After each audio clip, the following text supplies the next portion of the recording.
Okay, so White House Plumbers episode 3 finally gets us to the actual break in. Now, for those who are aware, this is not the scandal. The scandal is the cover up that's going to happen afterwards. Though this is scandalous, but. So, in the show, there are 4 attempts at a break in. In reality, it was probably 2, 3 attempts. Um, the first attempt in the show was them getting as far as the banquet hall on one end, and on the other end was Liddy having an informant that got scared off, and Liddy and his locksmith got locked in a banquet room. So that was the first attempt. And they had a guy named Baldwin. He was doing the overseeing. And now the thing about these break-ins, and it's brought up in the show by Dorothy, is that Nixon had a sizable lead. They did not need to go through these lengths to ensure that Nixon was elected. He was going to be elected. So the only thing that got in his way were these idiots. But anyway, so Baldwin is keeping an eye on things. And he's like, wait, where is everybody? And so then we see the next morning, Liddy is in, a hotel room doing push-ups because he seems to always be doing push-ups. And Hunt finally gets out of his prison called the banquet hall, and he visits Liddy.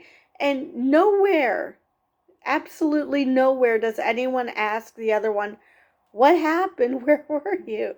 No, nothing. Nobody ever does it. They just know it's a failed attempt.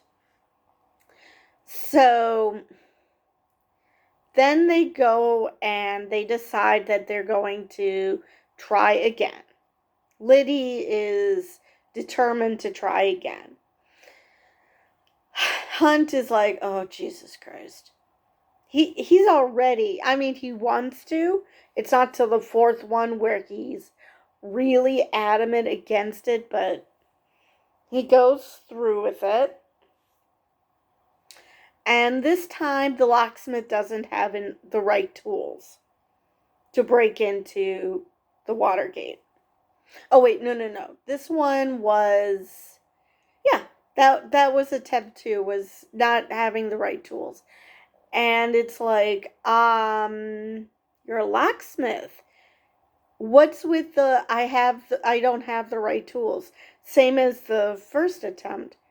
You're a locksmith. You should have all possibilities covered, but okay. So that attempt failed. Now, then we have the 3rd attempt, which this time they have McCord. And he gets them in by putting tape over a door jamb so they won't get locked out. They break in, they put the bugs in, which in this show, one was the secretary's phone, which gave them absolutely no information, and the other ones just didn't work. Now, in reality, there were a couple that did not work, but it was never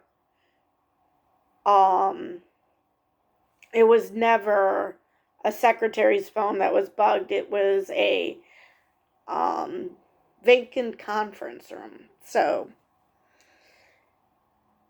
So then on the fourth attempt, which, like I said, Hunt wanted to go on vacation to Paris with his family, which was odd that it was just Dorothy, Kevin, and David, and the other two kids were staying home.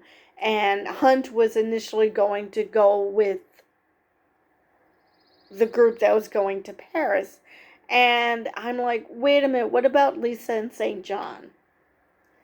What, I mean, granted, Lisa is 23. She does not need parental supervision.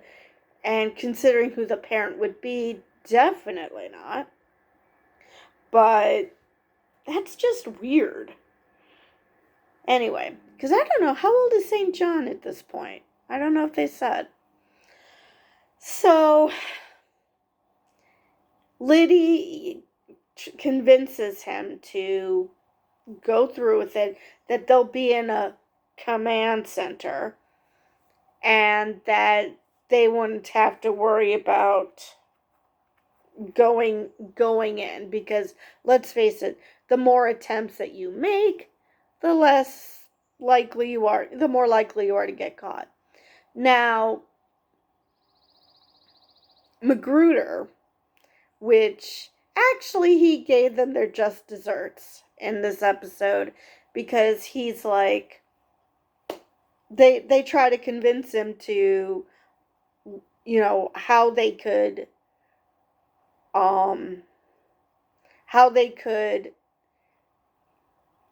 pin more stuff on the Democratic committee, because they were so sure that the third attempt worked.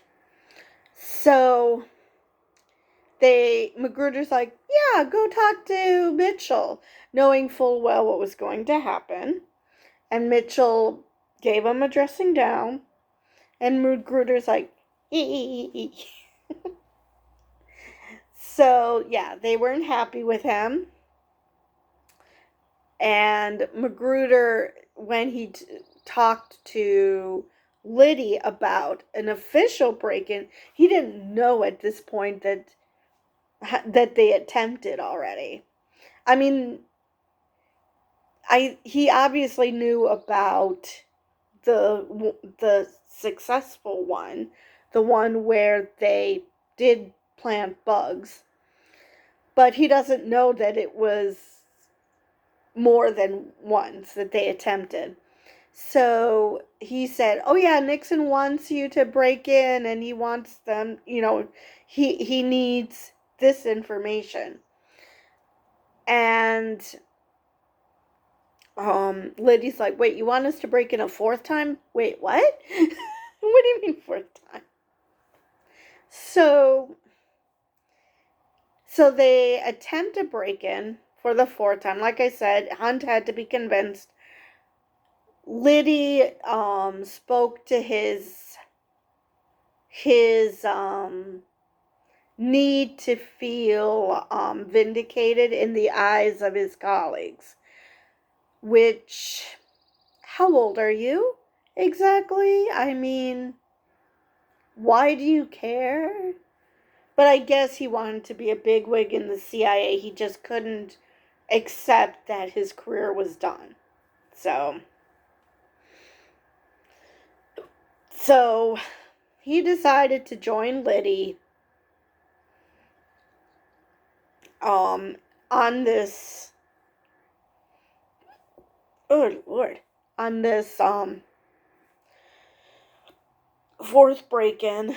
And yeah, I got the hiccups suddenly on this fourth break-in, and everything's going well. Baldwin is again running point. He's looking through the telescope to let everyone know what's happening. So they break in, but unfortunately McCord forgets to take the tape off, which actually did happen. That is a thing that happened. So he and then the next thing you hear is Baldwin saying, are the Cubans dressed like hippies? No. They have guns. Oh shit, they're cops. So they so Liddy and Hunt are desperately trying to get the hell out of there because one of them has the key to that room. And Hunt, before they left, because they had attempted, then they went back to the hotel room, and Hunt gave them a letter to mail out. Well, the letter did not get mailed out. And the reason we know this is because the cops are asking them questions. And I have to admit, the cops responded quite fast to this break-in because I don't know how long they had to wait from when Frank Willis called in the problem to when the cops actually got there. Because we don't see whether they actually successfully even attempted to work on correcting the wiretaps. So they're not speaking, and then he asks about this Lakeland Country Club. It's like, do you go to this place? Which, of course, that was the letter that Hunt wanted mailed. Because he promised Dorothy that he was going to pay the country club, so they could keep their membership. So that's how this episode ended. And we see in the previews that Hunt asks St. John, if he is able to keep a secret. So I guess he's enlisting his children in helping him fix his utter clusterfuck that they compared in this episode to the Bay of Pigs. Which I don't know how much the children knew, especially Lisa and St. John. I don't know how much they knew about this whole break-in. Let's see. What else is there? So, I think I was always confused as to whether this was a 5-episode miniseries or an 8-episode. It's looking like 5 because I highly, highly doubt they're going to be doing 5 episodes of follow-up. Not considering they did 1 episode with just focusing on the break-ins. So, I'm gonna say no. So, probably next episode is going to be them losing their shit and trying to cover up what had happened. And the 5th episode is going to be the writing on the wall. Let's see here. If there's anything else about this episode I wanted to touch on.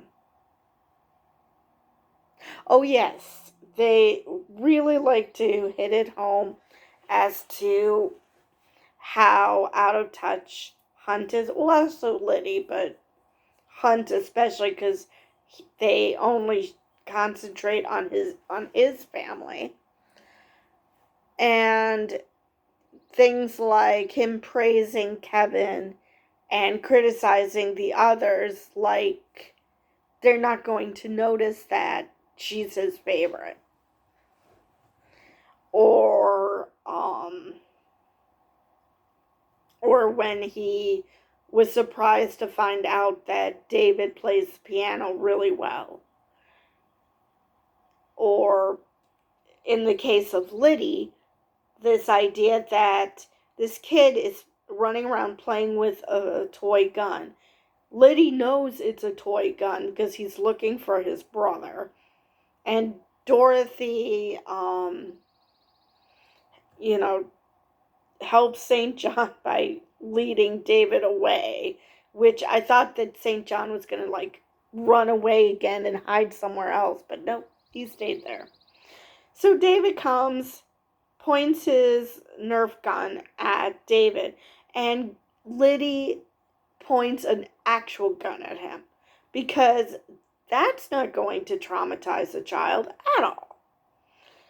And he talks to Dorothy about the dangers of a toy gun, which is ironic considering the toy guns in this day and age are very lifelike.